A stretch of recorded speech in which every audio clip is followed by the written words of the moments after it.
I'd never been to the New Haven campus. I had never been to Yale. And I remember really vividly driving up I-95 and taking the exit and looking at the buildings, which are quite nice, and thinking, wow, this place looks wonderful. So that's how it began in 1976. There was excitement, not just about to the students getting a degree, an MBA or an MPPM at the time. They felt like they were helping shape an institution, and that sort of permeated everything that we did.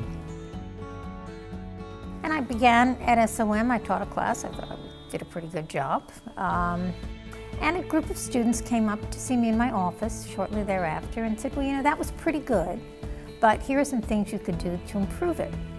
And I remember chuckling a little bit and thinking, this was a different kind of student to teach. Early classes thought of themselves in many ways as the founders of the school, which they in a real sense were. The students that were here, these were probably the most rabid entrepreneurs that have ever been at the school, because they were bright people. Why would you come to a startup when you could probably go to Harvard or Wharton or some other place? So they were very entrepreneurial. Well, you know, when I first got here, I understood what the mission was, but it wasn't crystallized. And the word multi-sector just wasn't something that was very inspiring. So I went around, I talked to lots of other deans, I talked to the president of Yale, and we collectively came up with this idea, Leaders for Business and Society. And what that always meant to me was that we would produce, first of all, leaders, as opposed to just managers. The shift that came after Jeff Garten got people more intensely focused on the problems of running corporations and running other firms. I think one important milestone was the creation of the International Center for Finance and the movement into this glorious building on Hillhouse Avenue, and the sense that we were creating a new entity within Yale, and that we had been entrusted with designing it and leading it. You know, when we did the integrated curriculum, we said everything is all mixed together, the functional areas.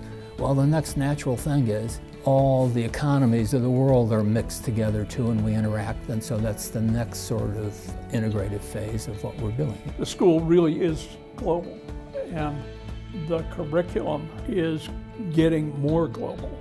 Getting a big building made a big difference in terms of the way we could manage a slightly larger student body, but maybe more to the point, the imagery around the building, and the ability to teach in a little more elevated way. And I love the building. It is an elegant statement.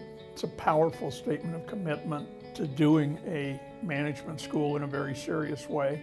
SOM's gone through a lot of changes. I think the most important change it's gone through has been from being a small school with a limited set of objectives to being a really substantial school that feels comfortable competing in the space of the very best business schools in the world. In some ways, it's the same school in terms of the culture, in terms of the values, in terms of the aspirations, but it has really come a long, long way in a very, very good direction. I'm still very proud to be associated with it. Yale is a wonderful place. SOM has always been a wonderful place. I've always had tremendous support from the alumni, which I greatly appreciated, and support from the students. So interacting with the students, the collegiality of faculty, you know, I never really thought about going anyplace else. The image now of millennials is that they would like to pull together in their life both business and society. They want to have meaning to their life and balance and value and social value creation at the same time.